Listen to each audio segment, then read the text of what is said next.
Fondée au XIIe siècle, selon la légende, par une femme du nom de Bouctou, qui a établi la ville en creusant un puits et en construisant une case, attirant ainsi les voyageurs et les commerçants.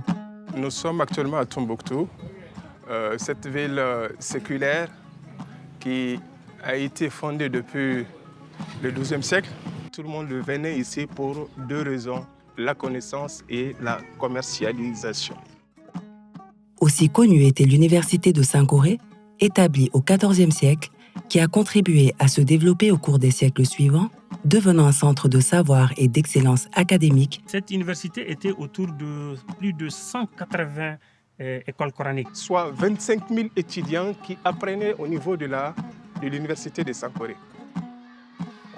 Il offrait également une formation rigoureuse dans des domaines variés tels que les mathématiques, l'algèbre, la rhétorique, poésie et la jurisprudence. C'est cet héritage d'excellence et de créativité que veut perpétuer le projet Timbuktu, une initiative qui, à l'image de cette cité légendaire, aspire à faire briller l'innovation et l'entrepreneuriat en Afrique. You are the generation that will change Africa's confidence story. We need youth, we need leaders, we need families, we need individuals who speak with confidence, who are not succumbing to an Africa that has this narrative of being dependent on aid. Why? Because Mansa Musa comes from Africa. Le Mali accueille un centre Uniport, qui est un parmi beaucoup en Afrique.